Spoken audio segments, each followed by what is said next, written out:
ಎಲ್ರಿಗೂ ನಮಸ್ಕಾರ. ನೀವು ನೋಡ್ತಾ ಇದ್ದೀರಾ ಟಿವಿ ವಿಕ್ರಮ. ನಾನು ಮುಮ್ತಾಜ್ ಅಬ್ದುಲ್ ನಲ್ಲೆಡ್ಕ. ವೀಕ್ಷಕರೇ, ಕಾಕ್ರೋಚ್ ಜನತಾ ಪಾರ್ಟಿ ಇದು ಕೇವಲ ವಿದ್ಯಾರ್ಥಿಗಳ ಹೆಸರಲ್ಲಿ ಗೂಂಡಾಗಳಿಂದ ನಡೀತಾ ಇರುವಂತಹ ನಾನ್ಸೆನ್ಸ್ ಅಥವಾ 2027ರ ಉತ್ತರ ಪ್ರದೇಶ ಚುನಾವಣೆಯ ಒಂದು ಟ್ರೇಲರ? ಇವರ ನಿಜವಾದ ಗುರಿ ರಾಜಕೀಯ ಎಂಟ್ರಿನಾ? ಈಗ ಬಿಜೆಪಿ ಸಂಸದರೊಬ್ಬರು ಮಾಡಿರುವಂತಹ ಒಂದು ಪೋಸ್ಟ್ ದೇಶದ ರಾಜಕೀಯದಲ್ಲೇ ಒಂದು ಹೊಸ ಚರ್ಚೆಯನ್ನು ಹುಟ್ಟುಹಾಕಿದೆ. ಅಭಿಜಿತ್ ದೀಪ್ಗೆ ಯೋಗಿ ಆದಿತ್ಯನಾಥ್ ವಿರುದ್ಧ ಚುನಾವಣೆಗೆ ಇಳಿತಾರಾ? ಹಾಗಾದ್ರೆ ಅಭಿಜಿತ್ ದೀಪ್ಗೆ ಹಿಂದೆ ಯಾರಿದ್ದಾರೆ? ಏನಿದು ಪ್ಲಾನ್? ಯಾವ ಪಕ್ಷದಿಂದ ಸ್ಪರ್ಧೆಯನ್ನು ಮಾಡ್ತಾರೆ? ಈ ಚರ್ಚೆ ಶುರುವಾಗಿದ್ದು ಹೇಗೆ? ಎಲ್ಲವನ್ನ ಇವತ್ತಿನ ಕಾರ್ಯಕ್ರಮದಲ್ಲಿ ನೋಡ್ತಾ ಹೋಗೋಣ. ಅದಕ್ಕೂ ಮೊದಲು ನೀವು ಟಿವಿ ವಿಕ್ರಮವನ್ನು ಸಬ್ಸ್ಕ್ರೈಬ್ ಮಾಡದಿದ್ರೆ ದಯವಿಟ್ಟು ಟಿವಿ ವಿಕ್ರಮವನ್ನು ಸಬ್ಸ್ಕ್ರೈಬ್ ಮಾಡಿ. ವೀಕ್ಷಕರೇ, ಮೋದಿ ಸರ್ಕಾರದ ವಿರುದ್ಧ ಕಾಕ್ರೋಚ್ ಜನತಾ ಪಾರ್ಟಿಯ ಹೆಸರಲ್ಲಿ ಒಂದು ಚಳುವಳಿಯನ್ನ ಆರಂಭ ಮಾಡಿದಂತಹ, ಈಗದ ಮಟ್ಟಿಗೆ ಹೇಳುವುದಾದ್ರೆ ಮೋದಿಜಿಯವರನ್ನ ಕೆಳಗಿಳಿಸೋದಕ್ಕೆ ವಿರೋಧ ಪಕ್ಷ, ದೇಶ ವಿರೋಧಿ, ಹಿಂದೂ ವಿರೋಧಿಗಳ ಜೊತೆಗೆ ಕೈಯನ್ನ ಜೋಡಿಸಿ ವಿದ್ಯಾರ್ಥಿಗಳ ಹೆಸರಲ್ಲಿರುವಂತಹ ಗೂಂಡಾಗಳ ಮೂಲಕ ಸೋ ಕಾಲ್ಡ್ ಅಭಿಯಾನವನ್ನು ನಡೆಸ್ತಾ ಇರುವಂತಹ ಅಭಿಜಿತ್ ದೀಪ್ಗೆ ಅನ್ನುವಂತಹ ಸೋ ಕಾಲ್ಡ್ ಕ್ರಾಂತಿಕಾರಿ ಯಾರು? ಆತ ಎಂತಹ ಚಾಲಾಕಿ? ಆತ ಹೇಗೆ ಎಲ್ಲರನ್ನ ಕಲ್ಲು ತೂರಾಟ ಮಾಡೋದಕ್ಕೆ ಕಳಿಸಿ ತಾನು ಟ್ರಕ್ ಒಳಗೆ ಅಡಗಿ ಕೂತಿದ್ದ?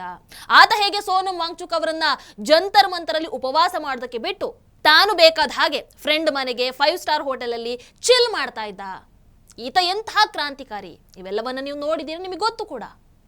ಕೆಲ ವರ್ಷಗಳ ಹಿಂದೆ ಇದೇ ಅಭಿಜಿತ್ ದೀಪ್ಗೆ ಆಮ್ ಆದ್ಮಿ ಪಾರ್ಟಿಯ ಪರ ಕೆಲಸವನ್ನ ಮಾಡ್ತಾ ಇದ್ದ.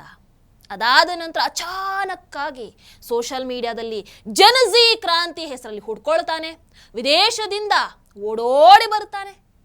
ಕಳೆದ ಕೆಲವು ದಿನಗಳಿಂದ ನೀಟ್ ಪ್ರಶ್ನೆ ಪತ್ರಿಕೆ ಸೋರಿಕೆಯ ವಿರುದ್ಧ ದೆಹಲಿ ಜಂತರ್ ಮಂತರಲ್ಲಿ ಪ್ರತಿಭಟನೆಯನ್ನು ನಡೆಸ್ತಾ ಇದ್ದಾನೆ. ಈ ಪ್ರತಿಭಟನೆ ಎಷ್ಟರ ಮಟ್ಟಿಗೆ ಉಗ್ರ ಸ್ವರೂಪವನ್ನ ಪಡ್ಕೊಂಡಿದೆ ಅಂತಂದ್ರೆ, ಜುಲೈ 20ನೇ ತಾರೀಕು ಸಂಸತ್ ಕಡೆಗೆ ಮೆರವಣಿಗೆಯನ್ನು ನಡೆಸೋದಕ್ಕೆ ಹೋಗ್ತಾ ಇದ್ದಂತಹ ಪ್ರತಿಭಟನಾಕಾರರನ್ನ ತಡೆಯೋದಕ್ಕೆ ಪೊಲೀಸರು ಲಾಠಿ ಚಾರ್ಜ್ ಮಾಡಬೇಕಾಯ್ತು. ಯಾಕಂದ್ರೆ ಈ ಸೋ ಕಾಲ್ಡ್ ಶಾಂತಿಯುತ ಪ್ರತಿಭಟನಾಕಾರರು ಪೊಲೀಸರ ಮೇಲೆ ಕೈ ಮಾಡುವಂಥದ್ದು, ಪೊಲೀಸರನ್ನೇ ತುಳಿಯುವಂಥದ್ದು, ಪತ್ರಕರ್ತರನ್ನ ಅಸಹ್ಯವಾಗಿ ನಡೆಸಿಕೊಳ್ಳುವಂಥದ್ದು, ಇಡೀ ಸಾರ್ವಜನಿಕ ಆಸ್ತಿಪಾಸ್ತಿಯನ್ನ ನಷ್ಟ ಮಾಡುವಂಥದ್ದು, ಇಂಡಿಯನ್ ಆರ್ಮಿಗೆ ಬೈಯುವಂಥದ್ದು, ಮೋದಿಜಿಯವರಿಗೆ ಬೈಯುವಂಥದ್ದು,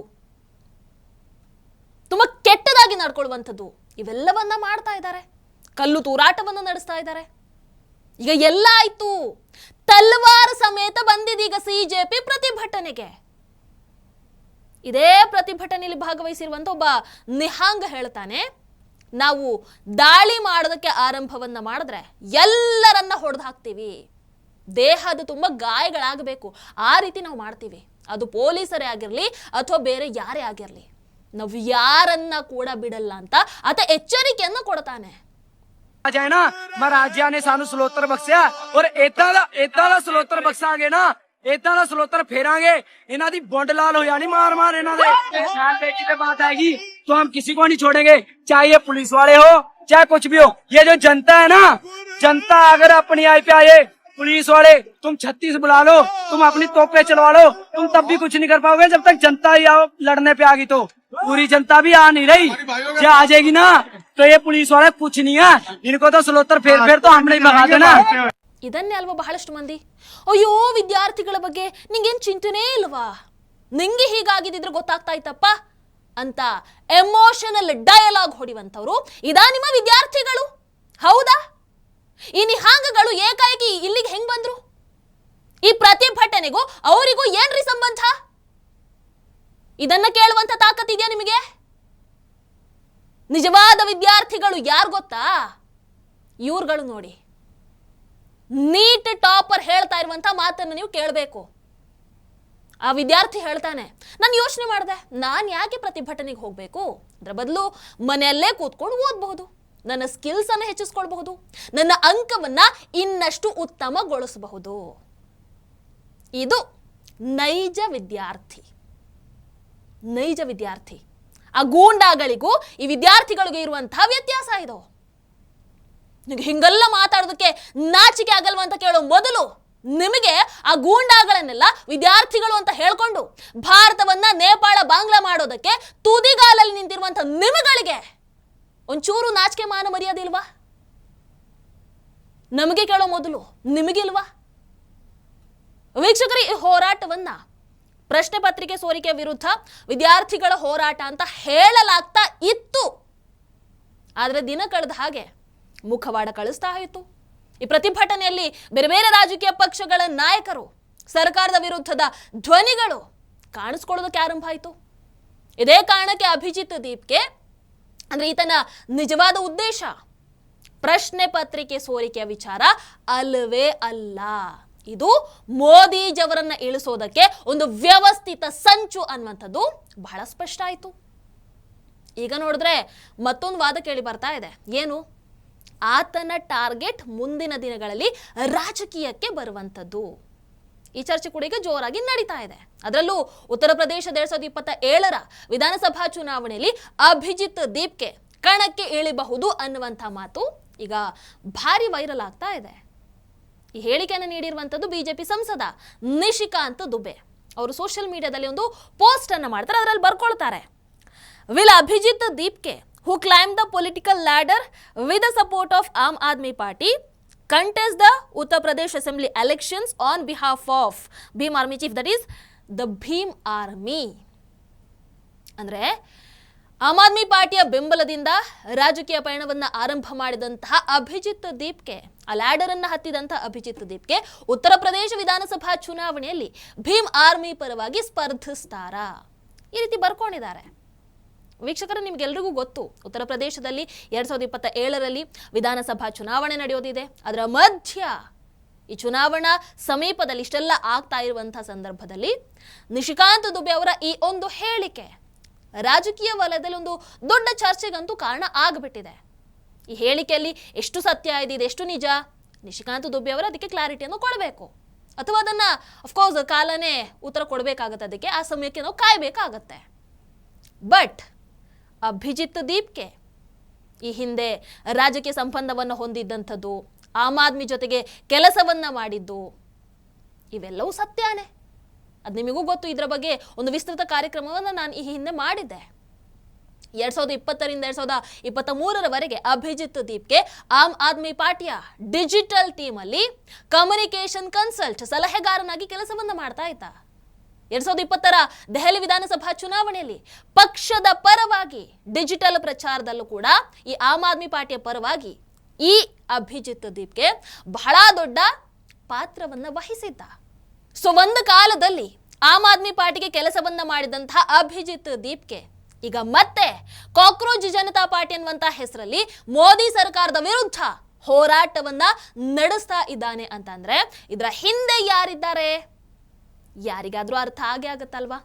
ಈಗ ಇವರ ಈ ಒಂದು ಪ್ರತಿಭಟನೆಗೆ ಭೀಮ್ ಆರ್ಮಿ ಮುಖ್ಯಸ್ಥ ಹಾಗೆ ಸಂಸದ ಚಂದ್ರಶೇಖರ್ ಆಜಾದ್ ಕೂಡ ಬೆಂಬಲವನ್ನು ಸೂಚಿಸ್ತಾ ಇದ್ದಾರೆ. ತಮ್ಮ ಗೂಂಡಾ ವರ್ತನೆಗೆ ಪ್ರತಿಯಾಗಿ ಲಾಠಿ ಚಾರ್ಜ್ ಆಯ್ತಲ್ವಾ ಆ ಒಂದು ಗೂಂಡಾ ಪ್ರತಿಭಟನಾಕಾರರಿಗೆ. ಸೊ ಅದಾದ ನಂತರ ಇವರು ಸಂಸತ್ ಹೊರಭಾಗದಲ್ಲಿ ಪ್ರತಿಭಟನೆಯನ್ನು ಆರಂಭ ಮಾಡ್ತಾ ಇದ್ದಾರೆ. ಅವ್ರು ಮಾತಾಡ್ತಾ ಹೇಳ್ತಾರೆ, ಪ್ರಜಾಪ್ರಭುತ್ವದಲ್ಲಿ ಪ್ರತಿಭಟನೆಯನ್ನ ಲಾಠಿಯಿಂದ ನಿಗ್ರಹಿಸೋದಕ್ಕೆ ಸಾಧ್ಯ ಇಲ್ಲ. ಪ್ರತಿಭಟನಾಕಾರರ ಮಾತನ್ನ ಸರ್ಕಾರ ಕೇಳಿಸ್ಕೊಳ್ಬೇಕಾಗತ್ತೆ. ಜಂತರ್ ಮಂತರಲ್ಲಿ ಪ್ರತಿಭಟನೆ ನಡೀತಾ ಇತ್ತು. 20 ದಿನಗಳಿಂದ ಕೆಲವರು ಉಪವಾಸ ಸತ್ಯಾಗ್ರಹದಲ್ಲಿದ್ರು. ಸರ್ಕಾರ ಮಾತುಕತೆಯನ್ನು ನಡೆಸಲಿಲ್ಲ. ಯುವಕರು ರಸ್ತೆಗೆ ಬಂದಾಗ ಅವರ ಮೇಲೆ ಲಾಠಿ ಚಾರ್ಜ್ ಅನ್ನು ನಡೆಸಲಾಯಿತು. ತಡಿಬೇಕಿದ್ರೆ ಕಾಲಿಗೆ ಹೊಡಿಬಹುದಿತ್ತು, ಬಟ್ ತಲೆಗೆ ಹೊಡೆಯೋದು ಯಾಕೆ? ನಾನು ಆ ದೃಶ್ಯಗಳನ್ನ ನೋಡಿದ ನಂತರ ಸುಮ್ಮನೆ ಇರೋದಕ್ಕಾಗಲಿಲ್ಲ, ಮೌನವಾಗಿರೋದಕ್ಕೆ ಸಾಧ್ಯ ಆಗಲಿಲ್ಲ. ಒಬ್ಬ ಯುವಕನಾಗಿ ನನ್ನ ಜವಾಬ್ದಾರಿಯನ್ನು ನಿರ್ವಹಿಸಬೇಕು ಅಂತ ನನಗನ್ನಿಸ್ತು. ಹಾಗಾಗಿ ನಾನು ಈ ಪ್ರತಿಭಟನೆಯಲ್ಲಿ ಭಾಗಿ ಆಗ್ತಾ ಇದ್ದೇನೆ. ಮೊದಲು ಪ್ರತಿಭಟನೆ ಹೇಗೆ ಆಗ್ತಾ ಇದೆ ಅನ್ನುವಂಥದ್ದನ್ನ ಇನ್ನೂ ಒಂದು ಸ್ವಲ್ಪ ಕಣ್ಣು ಬಿಟ್ಟು ತಾವು ನೋಡಬೇಕಾಗಿ ವಿನಂತಿ. ನಿಮಗೆ ಬೇಕಾದ ದೃಷ್ಟಿಯಲ್ಲಿ ಮಾತ್ರ ನೋಡದೆ ಎರಡೂ ಕಡೆ ಏನಾಗಿದೆ ಅನ್ನುವಂಥದ್ದನ್ನ ಅರ್ಥ ಮಾಡ್ಕೊಳ್ಳೋದು ಒಳಿತು.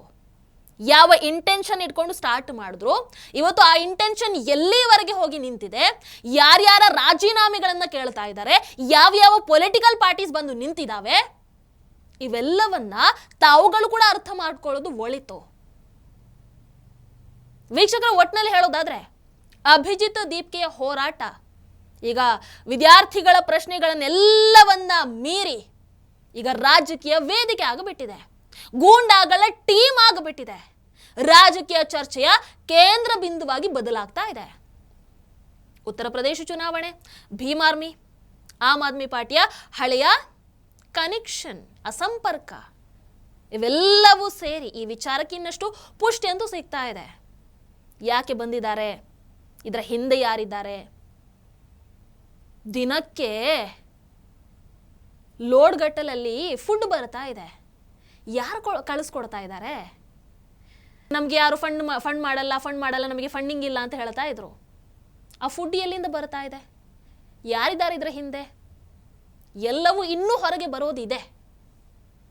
ಇಲ್ಲಿ ಕಾಕ್ರೋಚ್ಗಳ ಹೋರಾಟಕ್ಕೆ ಬೆಂಬಲ ನೀಡುವಂತಹ ವಿಚಾರನೇ ಆಗಲಿ ಅಥವಾ ತಮ್ಮ ಗೂಂಡಾ ವರ್ತನೆಗೆ ಲಾಠಿ ಚಾರ್ಜಿಸಿದಂತಹ ವಿಚಾರದಲ್ಲಿ ಆಗಿರಲಿ, ಅದರ ವಿರುದ್ಧ ಸಂಸತ್ ಆವರಣದಲ್ಲಿ ಪ್ರತಿಭಟನೆಯನ್ನು ನಡೆಸುವ ಮೂಲಕ ಭೀಮ್ ಆರ್ಮಿಯ ಸಂಸದ ಚಂದ್ರಶೇಖರ್ ಆಜಾದ್ ಅಭಿಜಿತ್ ದೀಪ್ಕೆಗೆ ಬಹಿರಂಗವಾಗಿ ಬೆಂಬಲವನ್ನು ಕೊಡ್ತಾ ಇದ್ದಾರೆ. ಬಹುಶಃ ಇದೇ ಕಾರಣಕ್ಕೆ ಬಿಜೆಪಿ ಸಂಸದ ನಿಶಿಕಾಂತ್ ದುಬೆ ಅವರು 2027ರಲ್ಲಿ ನಡೆಯಲಿರುವಂತಹ ಉತ್ತರ ಪ್ರದೇಶ ವಿಧಾನಸಭಾ ಚುನಾವಣೆಯಲ್ಲಿ ಅಭಿಜಿತ್ ದೀಪ್ಕೆ ಭೀಮ್ ಆರ್ಮಿ ಪರವಾಗಿ ಸ್ಪರ್ಧೆ ಮಾಡಲೂಬಹುದು ಅಂತ ಆ ಕಾರಣಕ್ಕೆ ಹೇಳ್ತಾ ಇರಬಹುದು. ಹಾಗಾದ್ರೆ ನಿಮಗೇನನ್ಸುತ್ತೆ? ಸೋಷಿಯಲ್ ಮೀಡಿಯಾದಲ್ಲಿ ಕಾಕ್ರೋಚ್ ಜನತಾ ಪಾರ್ಟಿ ಹೆಸರಲ್ಲಿ ರಾಜಕೀಯ ಆಟವನ್ನ ಆರಂಭಿಸಿರುವಂತಹ ಅಭಿಜಿತ್ ದೀಪ್ಕೆ ನಿಜವಾಗ್ಲೂ ಚುನಾವಣಾ ಕಣಕ್ಕೆ ಇಳಿದ್ರೆ, ಚುನಾವಣೆಯಲ್ಲಿ ಸ್ಪರ್ಧೆಯನ್ನ ಮಾಡಿದ್ರೆ ಚುನಾವಣಾ ಕಣದಲ್ಲಿ ಅವರಿಗೆ ಬೆಂಬಲ ಸಿಗುತ್ತಾ? ಅದರಲ್ಲೂ ಯೋಗಿ ಆದಿತ್ಯನಾಥ್ ನೇತೃತ್ವದ ಉತ್ತರ ಪ್ರದೇಶದಲ್ಲಿ ಚುನಾವಣೆಗೆ ಸ್ಪರ್ಧೆಯನ್ನ ಮಾಡಿದರೆ ಅಭಿಜಿತ್ ದೀಪ್ಕೆಗೆ ಮುಖ ಉಳಿಸ್ಕೊಳ್ಳೋದಕ್ಕಾದ್ರೂ ಆಗತ್ತಾ? ಈ ವಿಚಾರದ ಬಗ್ಗೆ ನಿಮ್ಮ ಅಭಿಪ್ರಾಯನೂ ಕಮೆಂಟ್ ಮಾಡಿ ತಿಳಿಸಿ. ನಮಸ್ಕಾರ. ಟಿವಿ ವಿಕ್ರಮ, ದೇಶ ನಿಮ್ಮ ಕೈಯಲ್ಲಿ. ಈ ಕಾರ್ಯಕ್ರಮ ನಿಮಗೆ ಇಷ್ಟ ಆಗಿದ್ದಲ್ಲಿ ಲೈಕ್, ಶೇರ್ ಹಾಗೂ ಕಮೆಂಟ್ ಮಾಡಿ. ಟಿವಿ ವಿಕ್ರಮದ ಕಾರ್ಯಕ್ರಮಗಳನ್ನು ನಿರಂತರವಾಗಿ ವೀಕ್ಷಿಸಲು ಸಬ್ಸ್ಕ್ರೈಬ್ ಮಾಡಿ, ಬೆಲ್ ಐಕನ್ ಒತ್ತಿ.